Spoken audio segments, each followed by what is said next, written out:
Hello student, स्वागत है आपका आपके अपने YouTube channel Farman Khan biology and chemistry में। और हमारा चल रहा है एग्रीकल्चर केमिस्ट्री में 8th चैप्टर, जिसमें हम उर्वरकों के बारे में पढ़ रहे हैं। इससे पहले मैंने 2 लेक्चर्स और इस क्लास के लगाए हैं। आज अपना 3rd लेक्चर चल रहा है। तो आज हम बात करते हैं किसके बारे में, कैल्शियम अमोनियम नाइट्रेट के बारे में। कैल्शियम अमोनियम नाइट्रेट, जिसे शॉर्ट फॉर्म में कैन कहते हैं। क्या कहते हैं इसे? शॉर्ट फॉर्म में कैन। कैन में C for calcium, A for ammonium और N फॉर क्या होता है? नाइट्रेट होता है। कैन के नाम से इसको जाना जाता है। इसका दूसरा नाम किसान खाद भी इसे कहते हैं। क्यों किसान खाद इसीलिए कहा जाता है क्योंकि इससे क्या होते हैं, पौधों को एक से अधिक पोषक तत्व उपलब्ध हो रहे हैं। इससे पौधों को क्या क्या उपलब्ध होता है? एक तो कैल्शियम Ca+2 आयन उपलब्ध होता है। इसके अलावा नाइट्रोजन जो होती है वो अमोनियम NH4+ और नाइट्रेट यानी कि NO3- की फॉर्म में ऑब्टेन की जाती है। तो इसीलिए इसे किसान खाद कहा जाता है, क्योंकि ये किसानों के लिए एक से अधिक पोषक तत्व उपलब्ध करवाने का कार्य करती है। इस उर्वरक में अमोनियम नाइट्रेट का फॉर्मूला होता है NH4NO3। क्या होता है? NH4NO3। और क्या है? कैल्शियम कार्बोनेट का फॉर्मूला होता है CaCO3।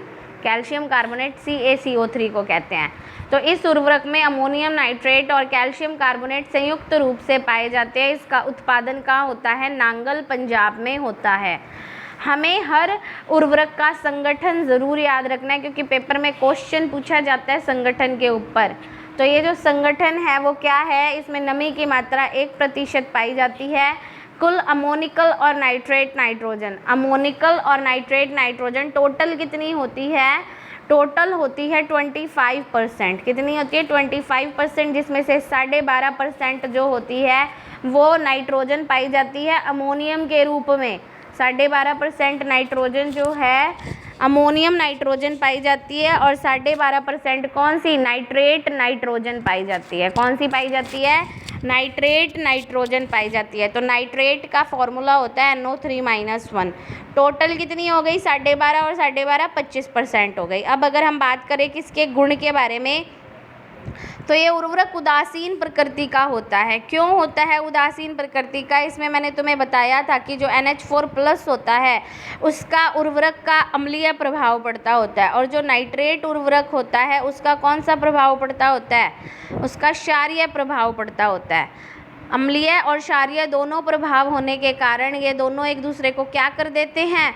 उदासीन कर देते हैं। क्या कर देते हैं? उदासीन। इससे पहले मैंने आप लोगों को समझाया था ना, जब मैंने आप लोगों को शुरुआत में करवाया था तो उसमें अपनों ने सब कुछ अच्छे से पढ़ा था कि इसमें अमोनियम नाइट्रोजन कौन सा प्रभाव डालते होते हैं, और हमारे जो नाइट्रोजन होते हैं वो कौन सा प्रभाव डालते हैं। ये देखो, हमने ये पढ़ा था अमोनियम उर्वरक के अंदर कि जो अमोनियम उर्वरक होते हैं उनका प्रभाव कौन सा होता है? भूमि पर। उनका भूमि पर अम्लीय प्रभाव होता है। और उसके बाद हमने नाइट्रोजन के बारे में पढ़ा था। तो हमने पढ़ा था कि इनका भूमि में कौन सा प्रभाव होता है? इनका भूमि में क्षारीय प्रभाव होता है। फिर जब हमने टोटल पढ़ा था दोनों के बारे में, अमोनियम और नाइट्रेट दोनों के अंदर, जिसका एग्जाम्पल हम पढ़ रहे हैं कैल्शियम अमोनियम नाइट्रेट, तो इनका जो प्रभाव है वो दोनों के बीच का होता है। और दोनों के बीच का क्या मतलब होता है? दोनों के बीच का मतलब इसका प्रभाव अम्लीय भी है और इसका प्रभाव क्षारीय भी है। तो इसका क्या होता है? इसका उदासीन प्रभाव पड़ता है। क्या प्रभाव पड़ता है? इसका उदासीन प्रभाव पड़ता है। तो ये आप लोगों को अच्छे से समझ में आ गया होगा कि किसका कौन सा प्रभाव हमारे मृदा के अंदर पड़ रहा है। तो देखिए इधर ध्यान से, अब हम पढ़ते हैं आगे। ये सभी प्रकार की फसलों के लिए क्या होता है? लाभदायक होता है। ये सभी प्रकार की फसलों में लाभदायक है। ठीक है, आगे देखो, नेक्स्ट हम इसके बारे में पढ़ते हैं कि इसके अंदर क्या होता है, इसकी मृदा में अभिक्रिया क्या होती है। तो देखो अब इसमें ध्यान से समझना। ये कहते हैं कि कैल्शियम कार्बोनेट साथ होने के कारण अमोनियम नाइट्रेट का विस्फोटक गुण और आर्द्रताग्राही गुण कम हो जाता है। कि अमोनियम नाइट्रेट कौन सा गुण प्रदर्शित करता है?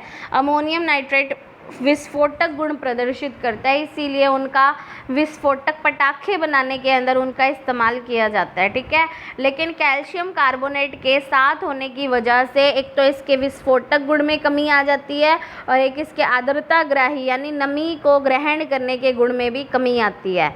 इसमें नाइट्रोजन अभी बता के गए थे टोटल कितनी होती है, 25% नाइट्रोजन पाई जाती है। इसमें 8.1% क्या पाया जाता है, कैल्शियम पाया जाता है। और कैल्शियम याद करो द्वितीय पोषक तत्व या फिर गौण पोषक तत्व में आता है, कैल्शियम, मैग्नीशियम और सल्फर। ठीक है, बड़े आकार के दाने होने के कारण इसका खेतों में आसानी से उपयोग हो जाता है। ये एक आर्द्रताग्राही उर्वरक है, इसीलिए जब इसका भंडार करते हैं तो भंडार हम शुष्क स्थान पर करते होते हैं जहाँ नमी की मात्रा बहुत कम हो। ठीक है, तो शुष्क स्थान पर इसका भंडारण करना चाहिए। और जब अपने इसको खोलते हैं तो खोलने के बाद जब इसको दोबारा बंद करते हैं तो थैले का मुंह अच्छी तरीके से बंद कर लेना चाहिए, वरना तो नमी जो होती है वो इसमें प्रवेश कर जाती है। तो ये हो गया। अब देखो आगे बढ़ते हैं अपने मृदा में अभिक्रिया। तो ये कहते हैं कि ये उदासीन उर्वरक है, ये मृदाओं को अम्लीय और क्षारीय नहीं बनाता, इसीलिए इसे किसान खाद कहा जाता है। उदासीन उर्वरक होता है, मृदा को अम्लीय ना तो अम्लीय बनाता है ना मृदा को क्षारीय बनाता है, यानी मृदा के ऊपर कोई भी विषैला प्रभाव ये नहीं डालता। किसान खाद इसीलिए इसको कहा जाता है। इसके अलावा ये एक से अधिक पोषक तत्व भी उपलब्ध करवाता है, कैल्शियम उपलब्ध करवा रहा है, नाइट्रोजन उपलब्ध करवा रहा है। ठीक है, मृदा में इसको मिलाने पर कौन कौन से आयनों में टूट जाता है, देखो नाम से ही पता चल रहा है। कैल्शियम अमोनियम नाइट्रेट यानी कैल्शियम आयन देगा Ca+2, अमोनियम आयन देगा NH4+, और नाइट्रेट आयन देगा NO3-1। तो मृदा में मिलाने पर ये अपने नाम के हिसाब से तीनों आयन देता है, कैल्शियम आयन भी देता है, अमोनियम आयन भी देता है और नाइट्रोजन आयन भी देता है, नाइट्रेट आयन। अब अमोनियम आयन और कैल्शियम आयन ये कौन से आयन है, ये धनायन है। दो धनायन होने के कारण इनका मृदा पर क्या हो जाता है, मृदा कोलाइड पर ये जाकर अधिशोषित हो जाते हैं। क्यों, क्योंकि जो क्ले होती है, क्ले के ऊपर कौन सा आवेश होता है, क्ले के ऊपर ऋणावेश होता है। इनमें कौन सा आवेश होता है, क्ले पर ऋणावेश होता है, इसीलिए ये धनायनों को अपनी सतह पर अधिशोषित करने की क्षमता रखते हैं। और जब ये धनायनों को अपनी सतह पर अधिशोषित करते हैं तो कैल्शियम धनायन आकर इसकी सतह पर अधिशोषित हो जाता है, अमोनियम धनायन इसकी सतह पर जाकर अधिशोषित हो जाता है। लेकिन नाइट्रेट आयन के ऊपर कौन सा आवेश है, माइनस। माइनस और माइनस में क्या होता है, प्रतिकर्षण। तो नाइट्रेट आयन आकर क्ले पर अधिशोषित नहीं होते, वो जल के साथ क्या हो जाते हैं, घुल जाते हैं और घुलकर निक्षालित हो जाते हैं। निक्षालन होने के द्वारा क्या होता है, इनका ह्रास हो जाता है। तो नाइट्रेट या तो जल में विलय होने के कारण पौधों द्वारा उपयोग कर लिए जाते हैं या फिर इनका अपक्षालन, वाष्पीकरण इत्यादि से ह्रास हो जाता है। उर्वरक में उपस्थित कैल्शियम कार्बोनेट अम्लीयता को क्या करने का काम करता है, दूर करने का काम करता होता है। कैल्शियम कार्बोनेट यानी कि चूना पत्थर, ठीक है, चूना पत्थर कैल्शियम कार्बोनेट जो होता है वो अम्लीयता को दूर करने का कार्य करता है। सभी प्रकार की मृदाओं में इसका प्रयोग लाभदायक होता है। तो ये हमारी इसकी मृदा में अभिक्रिया हो गई। अब देखो फसलों पर क्या प्रभाव पड़ते हैं। फसलों पर इसका कोई विषैला प्रभाव तो पड़ता ही नहीं है। ये फसलों के लिए क्या होता है, ये फसलों के लिए पूर्णतः सुरक्षित है। ये फसलों के लिए क्या होती है, पूर्णतः सुरक्षित होता है। फसलों पर इसका प्रभाव क्या होता है, शीघ्र पड़ता है। इसे खड़ी फसल में काम में लिया जा सकता है। उसके बाद इसमें उपस्थित जो नाइट्रेट आयन होते हैं वो पौधे सीधा ग्रहण कर लेते हैं और अमोनियम और कैल्शियम जो होते हैं वो मृदा में अधिशोषित हो जाते हैं, इसीलिए उनका पौधे धीरे धीरे उपयोग करते हैं। जिनका अधिशोषण हो जाता है ना, उनका प्रयोग पौधे धीरे धीरे करते होते हैं, लेकिन जो जल में घुल जाते हैं उनका क्या होते हैं, पौधे आसानी से क्या कर लेते हैं, उन्हें जल में घुलनशील होने के कारण पौधे आसानी से ग्रहण कर लेते हैं। अब देखो आगे क्या कहते हैं, अमोनियम के नाइट्रीकरण से पौधों को नाइट्रोजन अधिक समय तक प्राप्त होती रहती है।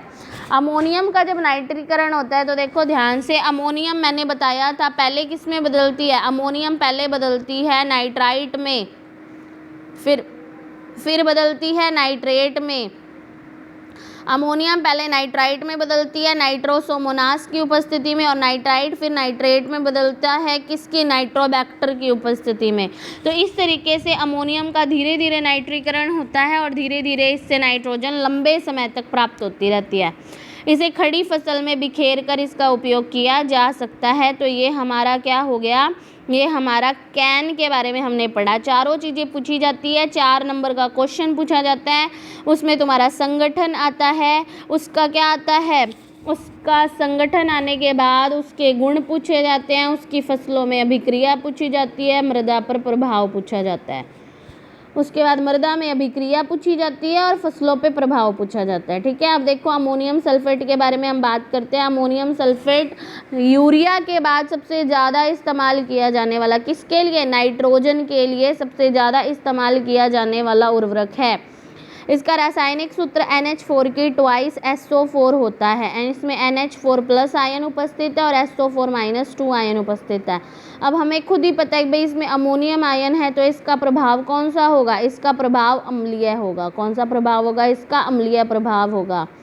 अब देखो इसके अंदर बताया हुआ है कि अमोनियम सल्फेट के अगर हम संगठन की बात करें तो इसमें नमी 1% है। अब तक सब में नमी 1% आई है।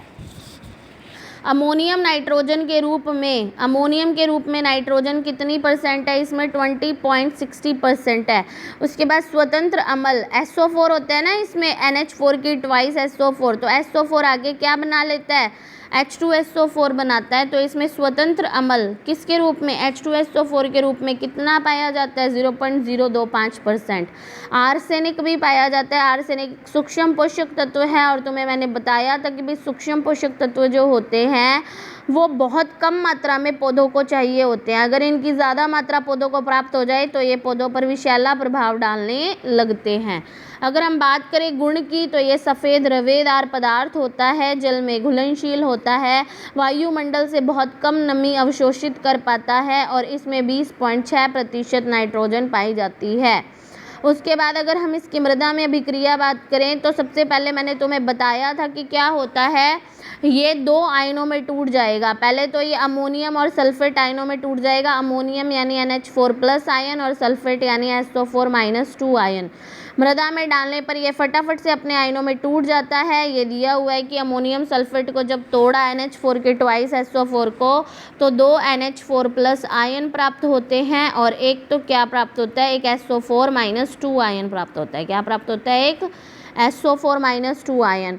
फिर मैंने तुम्हें बताया था कि अगर हम इसकी अभिक्रिया देखो, जैसे इसकी कैल्शियम क्लोराइड से, कैल्शियम क्ले से अभिक्रिया करवाई जा रही है।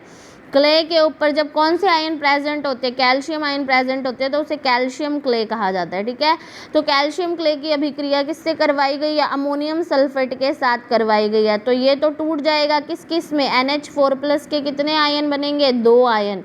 एक कौन सा आयन बनेगा, SO4- आयन बनेगा। तो ध्यान से देखो, ये प्लस का 2 है, प्लस का 2 बाहर आएगा तो प्लस का 2 अंदर जाएगा। ये प्लस का 2 बाहर आकर सल्फेट के साथ जुड़ गया, क्या बना लिया, कैल्शियम सल्फेट। अब तुम्हारा प्लस का 2 बाहर निकला है, तो अंदर भी कितना जाएगा, प्लस का 2, तो 2 अमोनियम आयन जाएंगे, तब एक कैल्शियम आयन बाहर निकलेगा। क्योंकि +1 टोटल कितना हो गया, +2, तो +2 अंदर जाएगा, +2 बाहर आएगा। तो यहाँ जो बॉक्स है, यहाँ कितने NH4+ जुड़ेंगे, 2 NH4+ आकर इसके ऊपर मृदा कोलाइड पर अधिशोषित हो जाते हैं। इतना आप लोगों को क्लियर हो गया होगा। अब देखो, ये कहते हैं कि सल्फेट आयन मृदा में क्या होते हैं, मृदा में उपस्थित कैल्शियम से क्रिया कर लेते हैं, और मृदा में उपस्थित कैल्शियम से क्रिया करके कैल्शियम सल्फेट का निर्माण कर लेते हैं। ये कैल्शियम सल्फेट जल में घुलनशील होने के कारण निक्षालित हो जाता है तथा आंशिक रूप से पौधों के द्वारा अवशोषित कर लिया जाता है। अब देखो ध्यान से, इसमें जब अमोनियम सल्फेट से इसकी क्रिया करवाई तो कैल्शियम तो बाहर निकल आया। जैसे कैल्शियम बाहर निकला, निक्षालन के द्वारा इसकी तो हानि हो जाएगी। धीरे धीरे कैल्शियम की मात्रा मृदा कोलाइड पे से क्या होने लगेगी, कम होने लगेगी। होता क्या है, जब कैल्शियम आयन बाहर निकल जाते हैं, ये तो जल में घुलकर कहाँ चले जाते हैं, नीचे के स्तरों में चले जाते हैं। ठीक है, या फिर पौधों के द्वारा क्या कर लिए जाते हैं, अवशोषित कर लिए जाते हैं। तो धीरे धीरे मृदा कोलाइड पर कैल्शियम आयनों की मात्रा क्या होने लगती है, कम होने लगती है, और अमोनियम आयनों की मात्रा ज़्यादा होने लगती है। अब देखो ये जो अमोनियम होता है वो क्या होता है, नाइट्रीकरण हो जाता है इसका। ये रिएक्शन मैंने आप लोगों को पहले भी यूरिया में समझाई थी कि अमोनियम की अभिक्रिया जब करवाई जाती है किसके साथ, अमोनियम क्या ले लिया, NH4+ ले लिया। तो NH4+ हम ये याद रखना कितने लेके चलते हैं, 2। अब ध्यान से देखो, प्लस मैं ले रही हूँ O2। तो अभी मैंने फिक्स नहीं किया कि मुझे कितनी O2 लेनी है, अभी मैं सिर्फ O2 लेके चलती हूँ। तो 2 नाइट्रोजन है तो सबसे पहले 2 नाइट्रेट बना लोगे। कितने नाइट्रेट बना लोगे, 2 नाइट्रेट। अब हमारे पास पीछे कितने हाइड्रोजन बच गए, 8। 8 में से जो 4 हाइड्रोजन हैं वो तो नवजात हाइड्रोजन के रूप में बाहर निकल जाते हैं और बाकी के जो 4 हाइड्रोजन हैं वो 2H2O बना लेते हैं। क्या बना लेते हैं, वो 2H2O बना लेते हैं। 8 में से 4 हाइड्रोजन तो क्या हुआ, 4 हाइड्रोजन तो नवजात हाइड्रोजन के रूप में निकल गए और 4 हाइड्रोजन ने क्या बना लिया, 2H2O। अगर अब हम ऑक्सीजन काउंट करें तो 2 दूनी 4, 4 और 2 6, टोटल हमें 6 ऑक्सीजन चाहिए। तो हम यहाँ 3O2 बना लेंगे। तो ये हमारी रिएक्शन हो गई। तो ये ध्यान रखना, नाइट्रोसोमोनास की उपस्थिति में अमोनियम आयन पहले नाइट्राइट में बदलता है और फिर नाइट्राइट आयन नाइट्रोबैक्टर की उपस्थिति में नाइट्रेट में बदल जाता है। ये नाइट्रेट क्या होती है, जल में घुलनशील होने के कारण पौधों को आसानी से प्राप्त हो जाती है। तो ये हमारी क्या है, मृदा में अभिक्रिया हुई। अब देखो नेक्स्ट हम बात करते हैं किसके बारे में, तो कहते हैं कि कैल्शियम की हानि होने के साथ साथ नाइट्रीकरण में किसका निर्माण होता है, नवजात हाइड्रोजन का निर्माण होने से ये नवजात हाइड्रोजन क्या करते होते हैं, इन धनायनों को, मृदा पे पाए जाने वाले धनायनों को विस्थापित करके खुद मृदा पर आकर अधिशोषित हो जाते हैं और मृदा को अम्लीय बना देते हैं। ये देखो 4 हाइड्रोजन ले लिए, ये हाइड्रोजन क्या करेंगे, ये कैल्शियम आयन और मैग्नीशियम आयन बाहर निकल गए, प्लस का 2 और प्लस का 2, टोटल प्लस का 4 बाहर निकला है तो प्लस का 4 अंदर आ गया और ये कैल्शियम और मैग्नीशियम आयन क्या निकल गए, मृदा की सतह से दूर हट जाते हैं। ये प्रक्रिया ही धनायन विनिमय कहलाती है। एक धनायन का मृदा के अपने मूल स्थान से हटना और दूसरे धनायन का उस स्थान पर आकर जुड़ जाना क्या कहलाता है, धनायन विनिमय। तो कैल्शियम और मैग्नीशियम आयन लगातार क्या होते हैं, H+ आयनों के द्वारा, लगातार H+ आयनों के द्वारा क्या होते रहते हैं, लगातार H+ आयनों के द्वारा प्रतिस्थापित होते रहते हैं। इस प्रकार एक अमोनियम सल्फेट क्या करता है, 2 गुने कैल्शियम आयनों को हटाता है। क्यों, एक अमोनियम सल्फेट से क्या बनेगा, एक अमोनियम आयन बनेगा और इस अमोनियम आयन से 4 नवजात हाइड्रोजन बनेंगी और ये 4 नवजात हाइड्रोजन 2 कैल्शियम आयनों को हटाने का कार्य करेंगी। यही इसी वजह से लिखा हुआ है कि एक अमोनियम सल्फेट 2 गुने कैल्शियम आयन को हटाता है जिससे हाइड्रोजन की सांद्रता बढ़ती है और मृदाएं अम्लीय हो जाती हैं। तो मृदा में 100 किलोग्राम अमोनियम सल्फेट उर्वरक इस्तेमाल करने पर जो अम्लीयता उत्पन्न होगी उस अम्लीयता को क्या, देखो मृदा में 100 किलोग्राम अमोनियम सल्फेट उर्वरक उपयोग करने से 110 किलो कैल्शियम कार्बोनेट की हानि होती है। इससे जो क्या होता है, इससे जो अम्लता उत्पन्न होती है वो क्या करते हैं, इससे क्या होंगे, इनसे H+ आयन उत्पन्न होंगे। वो H+ आयन क्या करेंगे, लगातार कैल्शियम आयनों को मृदा की सतह से हटाते चले जाते हैं। तो 100 किलोग्राम अमोनियम सल्फेट इस्तेमाल करने से 110 किलो कैल्शियम कार्बोनेट की हानि होती है। इनके उपयोग से क्या होता है, मृदाएं अब बहुत ज़्यादा अम्लीय हो जाती है, यूरिया की अपेक्षा भी अधिक अम्लीय हो जाती है। यूरिया में तो अपनों ने पढ़ा था कि भाई अपने को कितनी चाहिए होती है, जब अपनों ने यूरिया की बात की थी तो यूरिया में अपनों ने ये पढ़ा था, देखो ध्यान से, ये रहा हमारा यूरिया। तो यूरिया में हमने पढ़ा था कि 100 किलो यूरिया को अम्लता को ख़त्म करने के लिए कितना, 80 किलो कैल्शियम कार्बोनेट की आवश्यकता होती है। 100 किलो यूरिया से अम्लता जो उत्पन्न होती है उसको ख़त्म करने के लिए कितनी, 80 किलो कैल्शियम कार्बोनेट चाहिए। लेकिन इसमें अमोनियम सल्फेट में 100 किलो अमोनियम सल्फेट इस्तेमाल करने से कितनी, 110 किलो कैल्शियम कार्बोनेट की आवश्यकता होती है अम्लता को ख़त्म करने के लिए। तो ये चीज़ अपनों ने पढ़ ली है अच्छे से। अब देखो क्या कहते हैं, ये बहुत ज़्यादा अम्लीय होती हैं इसीलिए इनका उपयोग हल्की क्षारीय मृदाओं में किया जाता है। क्षारीय मृदाओं में इसका इस्तेमाल करेंगे तो ये अम्लता उत्पन्न करेगा, अम्ल और क्षार एक दूसरे को क्या कर देंगे, उदासीन कर देंगे। तो ये भारी एवं हल्की दोनों प्रकार की मृदाओं में इस्तेमाल किए जाते हैं। मृदाओं में अमोनियम की हानि बहुत कम मात्रा में होती है। मृदा कोलाइड पर अधिशोषित होने के कारण इनका निक्षालन द्वारा हानि नहीं हो पाती। अमोनियम सल्फेट उर्वरकों को चूना अथवा क्षारीय यौगिकों के साथ मिश्रण बनाकर प्रयोग नहीं करना चाहिए। ये सावधानी है इसकी, ये सावधानी है कि अमोनियम सल्फेट उर्वरकों को चूना या क्षारीय यौगिकों के साथ मिश्रित क्यों नहीं करना चाहिए, क्योंकि जब इनको इसके साथ मिश्रित किया जाता है तो उस टाइम पे अमोनिया गैस उत्पन्न होती है और वो अमोनिया गैस जो होती है वो नुकसानदायक होती है। देखो ये लिखा हुआ है ना, क्योंकि इनकी, इससे क्या होगा, देखो जब चूने के साथ इस अमोनियम सल्फेट को मिक्स किया जाएगा तो जो नाइट्रोजन है वो अमोनिया के रूप में उड़ जाएगी। नाइट्रोजन जो होगा वो अमोनिया के रूप में उड़ जाती है और पौधों को प्राप्त नहीं हो पाती। इस तरीके से ये पौधों के लिए नुकसानदायक ही रहेगा। क्यों? क्योंकि नाइट्रोजन तो उड़ गई, पौधों को नाइट्रोजन चाहिए थी, नाइट्रोजन उड़ जाती है तो इसीलिए वो पौधों को प्राप्त नहीं हो पाती। ठीक है, तो इसीलिए क्वेश्चन पूछा जाता है कि अमोनियम सल्फेट उर्वरकों को चूना अथवा क्षारीय यौगिकों के मिश्रण के साथ प्रयोग क्यों नहीं करना चाहिए, क्योंकि जब उनको क्षारीय यौगिकों के साथ या चूने के साथ मिक्स किया जाता है तो नाइट्रोजन अमोनिया के रूप में परिवर्तित हो जाती है और अमोनिया के रूप में परिवर्तित होकर उड़ जाती है, जिससे ये पौधों को प्राप्त नहीं हो पाती। ये यहाँ पर कुछ एक डायग्राम बनाया हुआ है।